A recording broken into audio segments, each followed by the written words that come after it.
Après la phase de sensibilisation et de mise en garde, celle de la répression. Le ministère des Ressources animales et halieutiques a, en effet, entamé depuis hier, jeudi 23 décembre, une vaste opération de renforcement du contrôle sanitaire des denrées animales et d'origine animale.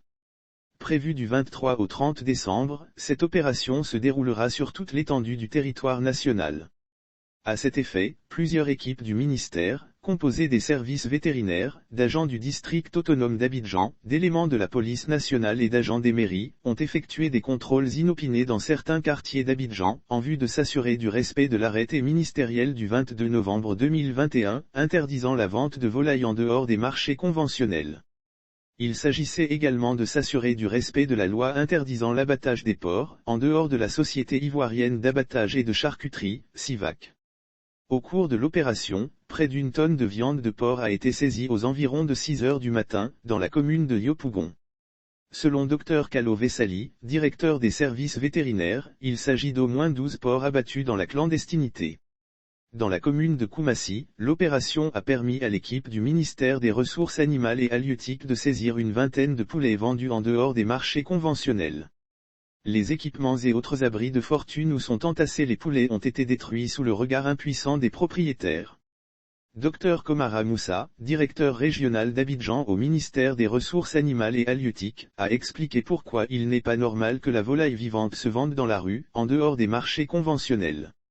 Il a souligné que cela constitue une concurrence déloyale vis-à-vis des professionnels. Normalement, cette activité est soumise à déclaration. Il faut que tous les vendeurs de poulets se déclarent. Cela se fait gratuitement, a-t-il recommandé. Par ailleurs, a-t-il ajouté, le fait de pratiquer le commerce de volailles en dehors des marchés reconnus peut contribuer à propager les zoonoses telles que la grippe aviaire. Les marchés conventionnels font l'objet de suivi et de désinfection régulières.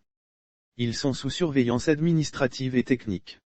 Il y a beaucoup de maladies qui menacent la volaille en Côte d'Ivoire. Nous devons donc assainir le secteur pour éviter de les propager. Il est dangereux d'aller s'approvisionner chez les vendeurs non conventionnels, puisqu'on ne connaît pas l'origine de ces poulets.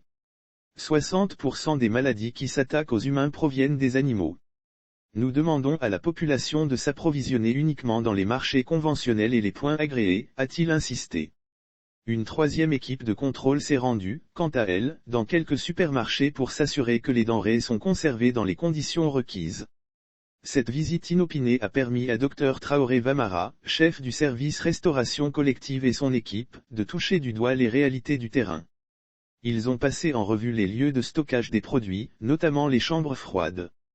Ils ont aussi vérifié la qualité des produits.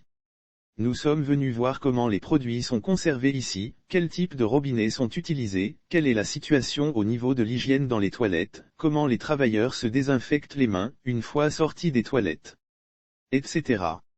Au terme de la visite, nous faisons un rapport que nous co-signons avec les responsables des boutiques et si certaines conditions ne sont pas remplies, nous leur accordons un délai de 2 semaines pour le faire, a affirmé Dr Traoré.